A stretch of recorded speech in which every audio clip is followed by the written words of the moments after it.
ಸ್ನೇಹಿತರೆ, ನಮಗೆ ಭಾರತ ಚೀನಾ ಅಂದ ಕೂಡಲೇ 1962ರ ಚೀನಾ ಯುದ್ಧ ಹಾಗೂ ಭಾರತದ ಸೋಲು ನೆನಪಾಗುತ್ತೆ. ಆದ್ರೆ ಅದಾದ 5 ವರ್ಷಗಳಲ್ಲಿ ಅದೇ ಚೀನಾಕ್ಕೆ ಭಾರತ ಮುಟ್ಟಿ ನೋಡ್ಕೊಳ್ಳೋ ಹಾಗೆ ಒದೆ ಕೊಟ್ಟ ಘಟನೆ ಸಾಕಷ್ಟು ಜನಕ್ಕೆ ಗೊತ್ತೇ ಇಲ್ಲ. ಗೆಳೆಯರೆ, 1962ರಲ್ಲಿ ಯುದ್ಧನೇ ಮಾಡದೆ ಭಾರತ ಚೀನಾದ ಮುಂದೆ ಸೋತು ಹೋಯ್ತಲ್ಲ, ಅದು ಚೀನಾದ ಅಹಂಕಾರವನ್ನ ಹೆಚ್ಚು ಮಾಡಿದ್ರೆ ಭಾರತೀಯ ಯೋಧರ ಕಿಚ್ಚನ್ನು ಕೂಡ ಹೆಚ್ಚಿಸಿತ್ತು. ಯುದ್ಧದ ಪರಿಣಾಮ ಭಾರತ ಚೀನಾದ ಗಡಿಯಲ್ಲಿ ಸೇನಾ ನಿಯೋಜನೆಯನ್ನ ಹೆಚ್ಚು ಮಾಡುತ್ತೆ. ಚೀನಾದ ಬಗ್ಗೆ ಎಚ್ಚರಿಕೆಯಿಂದ ಇರೋದಕ್ಕೆ ಶುರು ಮಾಡುತ್ತೆ. ಆದ್ರೆ ಚೀನಿಗಳ ಖ್ಯಾತಿ ಮಾತ್ರ ಕಡಿಮೆ ಏನಾಗೋದಿಲ್ಲ. ಆಗಾಗ ಚೀನಾ ಸಿಕ್ಕಿಂ ಗಡಿಯಲ್ಲಿ, ಅರುಣಾಚಲದ ಗಡಿಯಲ್ಲಿ ಏನಾದರೂ ಒಂದು ತರಲೇನ ಮಾಡ್ತಾನೆ ಇತ್ತು. ಟಿಬೆಟ್ ಗಡಿಯ ಚುಂಬಿ ವ್ಯಾಲಿಯಲ್ಲಂತೂ ಚೀನಿಗಳ ಕಿರಿಕು ನಡೆದೇ ಇತ್ತು. ಅವತ್ತಿಗೆ ಸಿಕ್ಕಿಂ ಇನ್ನೂ ಭಾರತದ ರಾಜ್ಯವಾಗಿರಲಿಲ್ಲ. ಅವರು ಭಾರತವನ್ನ ಸೇರೋ ಮನಸ್ಸು ಮಾಡಿದ್ರು. ಆದ್ರೆ ಚೀನಾ ಅದನ್ನು ಕೂಡ ತಾನೇ ಹಾಕೊಂಡು ಬಿಡೋದಕ್ಕೆ ಹವಣಿಸ್ತಿತ್ತು. ಅದಕ್ಕೆ ಬೇಕಾದ ಎಲ್ಲ ತಯಾರಿಗಳನ್ನ ಮಾಡ್ಕೊಳ್ಳೋದಕ್ಕೆ ಶುರು ಮಾಡಿತ್ತು.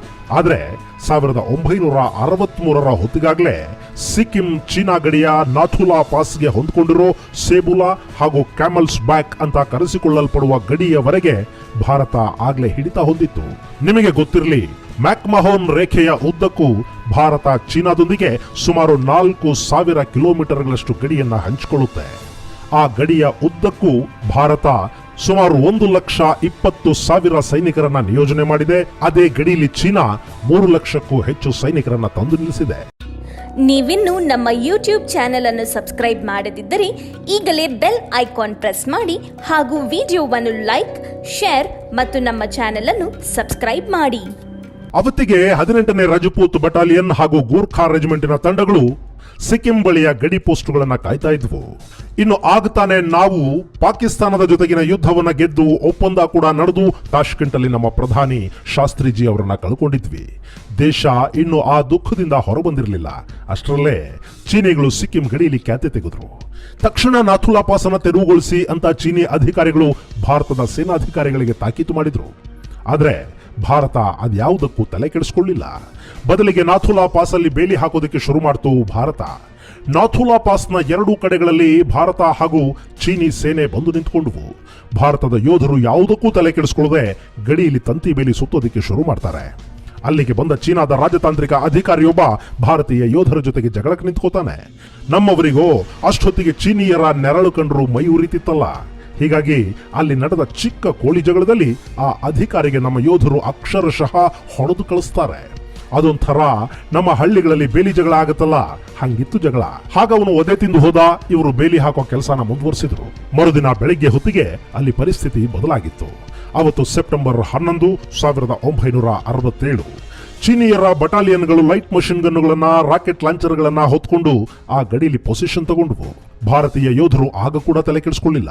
ಸುಮಾರು 70 ಮಂದಿ ಯೋಧರು ತಂತಿ ಬೇಲಿ ಸುತ್ತೋ ಕೆಲಸದಲ್ಲಿ ನಿರತರಾದರು. ಅದರ ಉಸ್ತುವಾರಿಯನ್ನ 18ನೇ ರಜಪೂತ್ ರೈಫಲ್ಸ್ ನ ಲೆಫ್ಟಿನೆಂಟ್ ಕರ್ನಲ್ ರಾಯ್ ಸಿಂಗ್ ನೋಡ್ಕೋತಿದ್ರು. ಅವತ್ತು ಇದ್ದಕ್ಕಿದ್ದ ಹಾಗೆ ನಿರಾಯುಧರಾಗಿದ್ದ ನಮ್ಮ ಯೋಧರ ಮೇಲೆ ಚೀನಾ ಗುಂಡಿನ ದಾಳಿಯನ್ನ ಶುರು ಮಾಡಿಬಿಡುತ್ತೆ.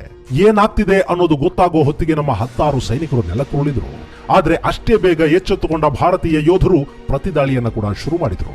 ಆ ಚಕಮಕಿಲಿ lieutenant colonel Rai Singh, captain Dagar ಹಾಗೂ ಮೇಜರ್ ಹರ್ಭಜನ್ ಸಿಂಗ್ ಚೀನಿಯರ ಹೆಣಗಳನ್ನ ಕೆಡುತ್ತಾ ಭಾರತೀಯ ಯೋಧರನ್ನ ಹುರಿದುಂಬಿಸ್ತಾ ಆ ಗಡಿಯಲ್ಲಿ ಚೀನಿಯರ ಗುಂಡಿಗೆ ಬಲಿಯಾಗಿ ಹುತಾತ್ಮರಾದರು. ಆದ್ರೆ ಅವರ ಬಲಿದಾನ ವ್ಯರ್ಥವಾಗಲಿಲ್ಲ. ಭಾರತೀಯ ಪಡೆಗಳು ಯಾವ ಮಟ್ಟಕ್ಕೆ ಚೀನಿಯರನ್ನ ಹೊಡೆದು ಉರುಳಿಸಿದ್ವು ಅಂದ್ರೆ ಕೇವಲ ಚೀನಾದ ಯೋಧರನ್ನಷ್ಟೇ ಅಲ್ಲ, ನಾಥುಲಾ ಪಾಸ್ನ ಉತ್ತರ ಭಾಗದಲ್ಲಿದ್ದ ಅವರ ಬಂಕರ್ಗಳನ್ನು ಕೂಡ ಧ್ವಂಸ ಮಾಡಿಬಿಟ್ರು. 3 ದಿನಗಳ ಈ ಚಕಮಕಿ ಮುಗಿಯೋ ಹೊತ್ತಿಗೆ ಚೀನಾ ದುಶ್ಮನ್ ಬಾಲ ಮುದುರ್ಕೊಂಡಿದ್ದ. ಚೀನಾ ಯಾವ ಮಟ್ಟಕ್ಕೆ ಬಂತು ಅಂದ್ರೆ ಅಲ್ಲಿ ಸಾವಿಗೀಡಾಗಿದ್ದ ಅವರ ಯೋಧರ ಹೆಣಗಳನ್ನ, ಗಾಯಾಳುಗಳನ್ನ ಸಾಗಿಸೋದಕ್ಕೆ ಕೂಡ ಅವರಿಗೆ ಸಾಧ್ಯವಾಗಿರಲಿಲ್ಲ. ಭಾರತ ಗುಂಡಿನ ದಾಳಿಯನ್ನ ನಿಲ್ಲಿಸದೇ ಇದ್ರೆ ನಾವು ವೈಮಾನಿಕ ದಾಳಿ ಮಾಡ್ತೀವಿ ಅಂತ ಚೀನಾ ಹೆದರಿಸ್ತಾದ್ರು ಅದಕ್ಕೂ ಭಾರತೀಯ ಯೋಧರು ತಲೆ ಕೆಡಿಸ್ಕೊಳ್ಳಿಲ್ಲ. ಕಡೆಗೆ ಚೀನಾ ಹಸಿರು ಲೈಟ್ಗಳನ್ನ ತೋರಿಸಿ ಯುದ್ಧ ವಿರಾಮ ಘೋಷಿಸಿ ತನ್ನ ಯೋಧರ ಹೆಣಗಳನ್ನ ತಗೊಂಡು ಹೋಯಿತು.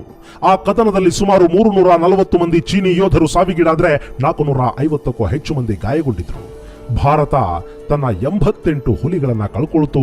163 ರಣಕಲಿಗಳು ಆ ಯುದ್ಧದಲ್ಲಿ ಗಾಯಾಳುಗಳಾದ್ರು. ಹೀಗೆ ಸೆಪ್ಟೆಂಬರ್ 15ರ ಹೊತ್ತಿಗೆ ನಾಥುಲಾ ಪಾಸ್ ಅಲ್ಲಿ ಬಾಲ ಮುದುರಿದ ಚೀನಾ ಏನು ಸುಮ್ಮನೆ ಕೂತ್ಕೊಳ್ಳಿಲ್ಲ. ಒದೆ ತಿಂದು ಕರೆಕ್ಟ್ 15 ದಿನಕ್ಕೆ ಚೋಲಾ ಪಾಸ್ ಅಲ್ಲಿ ಖ್ಯಾತೆ ತೆಗಿತು.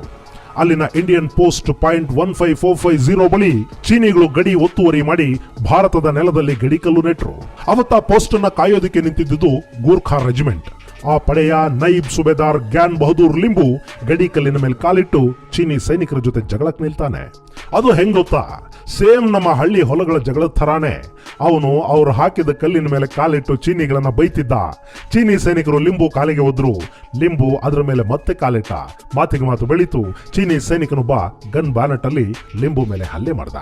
ಅಷ್ಟೇ ರೀ, ಅದು ಎಲ್ಲಿತ್ತೋ ಏನೋ ಸಿಟ್ಟು ಗೂರ್ಖಾ ರೆಜಿಮೆಂಟಿನ ಆ ನೈಬ್ ಸುಬೇದಾರ ಸೊಂಟದಲ್ಲಿನ ಖುಕ್ರಿ ಹೊರಗೆಳೆದವನೇ ಹಲ್ಲೆ ಮಾಡಿದ ಚೀನಿ ಸೈನಿಕನ ಎರಡೂ ಕೈಗಳನ್ನ ಕತ್ತರಿಸಿಬಿಟ್ಟ.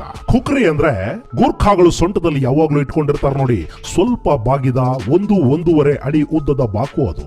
ಈ ಖುಕ್ರಿ ಅವರ ಸಾಂಪ್ರದಾಯಿಕ ಆಯುಧ ಕೂಡ. ಅಷ್ಟೇ, ಅಲ್ಲಿ ಜಗಳ ತಾರಕಕ್ಕೆ ಇತ್ತು. ಇಂಥದ್ದೇನೋ ಆಗತ್ತೆ ಅಂತ ಮೊದಲೇ ಗೊತ್ತಿತ್ತೋ ಅಥವಾ ನಾಥುಲಾ ಪಾಸಲ್ಲಿ ತಿಂದ ಒದೆಯ ಪರಿಣಾಮನೋ ಅಂತೂ ಚೀನಿಗಳು ಒಂದು ಯುದ್ಧಕ್ಕೆ ಸಿದ್ಧರಾಗಿ ಬಂದಿದ್ರು. ಅವರು ತಕ್ಷಣ ಭಾರತೀಯ ಯೋಧರ ಮೇಲೆ ಆಕ್ರಮಣ ಮಾಡಿ ಗುಂಡಿನ ಮಳೆ ಸುರಿಸೋದಕ್ಕೆ ನಿಂತ್ಕೋತಾರೆ. ಗೂರ್ಖಾ ರೆಜಿಮೆಂಟ್ ಯುದ್ಧಕ್ಕೆ ಸಂಪೂರ್ಣವಾಗಿ ಸಿದ್ಧಗೊಂಡಿರಲಿಲ್ಲ. ಹಾಗಂತ ಸುಮ್ಮನಿರೋದಕ್ಕೂ ಸಾಧ್ಯವಾಗೋದಿಲ್ವಲ್ಲ. ಇವರು ಕೂಡ ಹೋರಾಟಕ್ಕೆ ನಿಂತೇ ಬಿಟ್ರು. ಅಲ್ಲಿ ಬೇರೆ ರೆಜಿಮೆಂಟುಗಳಿಂದ ಅಥವಾ ಪಕ್ಕದ ಪೋಸ್ಟುಗಳಿಂದ ಹೆಚ್ಚುವರಿ ಯೋಧರನ್ನ ಕರೆಸಿಕೊಳ್ಳೋದಕ್ಕೆ ಕೂಡ ಸಮಯ ಇರಲಿಲ್ಲ. ತಮ್ಮ ಬಳಿ ಇದ್ದ ಕಟ್ಟ ಕಡೆಯ ಕಾಡತೂಸು ಮುಗಿಯುವವರೆಗೆ ಗೂರ್ಖಾಗಳು ಗುಂಡು ಹಾರಿಸುತ್ತಲೇ ಇದ್ರು. ಆ ಕದನದಲ್ಲಿ ಲ್ಯಾನ್ಸ್ ನಾಯಕ್ ಕೃಷ್ಣ ಬಹದ್ದೂರ್ ಬಲಿದಾನ ಮಾಡ್ತಾರೆ. ಅವರ ಜೊತೆಗೆ ನಿಂತು ಬಡಿದಾಡ್ತಿದ್ದ ಯೋಧ ದೇವಿ ಪ್ರಸಾದ್ ಲಿಂಬು ಗುಂಡುಗಳು ಮುಗಿದ ನಂತರ ತನ್ನ ಖುಕ್ರಿಯಲ್ಲೇ 5 ಚೀನಿಯರ ಕತ್ತು ಸೀಳಿ ಕೊಂದು ಹಾಕ್ತಾನೆ. ಅವತ್ತು ನಮ್ಮ ಗೂರ್ಖಾ ಪಡೆಯ ಯೋಧರು ಅಕ್ಷರಶಃ ಕಾಲರುದ್ರರ ಅಪರಾವತಾರದಂತಾಗಿ ಬಿಟ್ಟಿದ್ರು. ಆ ಯೋಧರನ್ನ ಹುರಿದುಂಬಿಸ್ತಾ ಚೀನಿಯರ ಹೆಣ ಕೆಡುತ್ತಾ ಲೆಫ್ಟಿನೆಂಟ್ ರಾಥೋರ್ ತೀವ್ರವಾಗಿ ಗಾಯಗೊಳ್ತಾರೆ. ಆದರೂ ಕೂಡ ಅವರು ಶತ್ರು ಸಂಹಾರವನ್ನ ನಿಲ್ಲಿಸೋದಿಲ್ಲ. ಅವರ ಎದೆಗೂ ಗುಂಡು ಬೀಳುತ್ತೆ. ಹೀಗೆ ಪೋಸ್ಟ್ ಅನ್ನ ವಶಪಡಿಸಿಕೊಂಡ ಚೀನಿ ಪಡೆ ಮುಂದಕ್ಕೆ ಸಾಗಿ ಬಂತು. ಅಲ್ಲವರನ್ನ ಎದುರಿಸಿದ್ದು ಮೇಜರ್ KB ಜೋಶಿ ನೇತೃತ್ವದ ಗ್ರೆನೇಡಿಯರ್ಸ್ ಪಡೆ. ಜೋಶಿ ಅವರಂತೂ ರಣಭೈರವಿಯನ್ನ ಆವಾಹನೆ ಮಾಡಿಕೊಂಡವರು ಹಾಗೆ ಗುಂಡಿನ ಮಳೆ ಸುರಿಸ್ತಾ ನಿಂತೇ ಬಿಟ್ರು. ಅವರ ಅಬ್ಬರಕ್ಕೆ ಚೀನಿಗಳು ಮುಂದೆ ಕಾಲಿಡೋದಕ್ಕೂ ಸಾಧ್ಯವಾಗಲಿಲ್ಲ. ಕೆಲವೇ ಗಂಟೆಗಳಲ್ಲಿ ಮೇಜರ್ ಜೋಶಿ 4 ಮಂದಿ ಚೀನಿ ಯೋಧರನ್ನ ಕೊಂದು ಕೆಡುತ್ತಾರೆ. ಚೀನಿಯರ ಬಂದೂಕಿನ ಸದ್ದು ನಿಂತು ಹೋಗುತ್ತೆ. ಅವರು ಕದನ ವಿರಾಮದ ಸಂಕೇತವಾಗಿ ಹಸಿರು ದೀಪ ಬೆಳಗಿಸ್ತಾರೆ. ಆದ್ರೆ ಚೀನಿ ದುಶ್ಮನ್ಗಳನ್ನ ನಂಬೋದಿಕ್ಕೆ ಜೋಶಿ ಸಿದ್ಧರಿರಲಿಲ್ಲ. ಯಾಕೆಂದ್ರೆ ಅವರಿಗೆ .15180 ಬಳಿ ಶತ್ರುಗಳ ಚಲನ ಗಮನಕ್ಕೆ ಬಂದಿತ್ತು. ಸೊ ಚೀನಿಗಳು ಬೇರೆ ಏನೋ ಯೋಜನೆಯನ್ನ ರೂಪಿಸುತ್ತಿದ್ದಾರೆ ಅಂದ್ಕೊಂಡ ಜೋಶಿ ಗುಂಡಿನ ದಾಳಿಯನ್ನ ಮುಂದುವರಿಸಿದ್ರು. ಶತ್ರುಗಳನ್ನ ಎಂಗೇಜ್ ಮಾಡಿ ಇಟ್ಕೊಂಡ್ರು. ಅಷ್ಟೊತ್ತಿಗೆ ಅವರ ನೆರವಿಗೆ ಮತ್ತೊಂದು ಪ್ಲಟೂನ್ ಬಂದು ಜಾಯಿನ್ ಆಯಿತು. ಕ್ಯಾಪ್ಟನ್ ಪರುಲೇಕರ್ ಹಾಗೂ B ಕಾಯ್ ನೇತೃತ್ವದ ತಂಡ ಅದು. ಅವರು ಬಂದು ಜಾಯಿನ್ ಆಗೋ ಹೊತ್ತಿಗೆ ಅಲ್ಲಿ ಕದನ ಶುರುವಾಗಿ 17 ಗಂಟೆಗಳು ಕಳೆದು ಹೋಗಿದ್ವು. ಕಣಿವೆಯಲ್ಲಿ ಕತ್ತಲು ಆವರಿಸೋದಕ್ಕೆ ಶುರು ಮಾಡಿತ್ತು.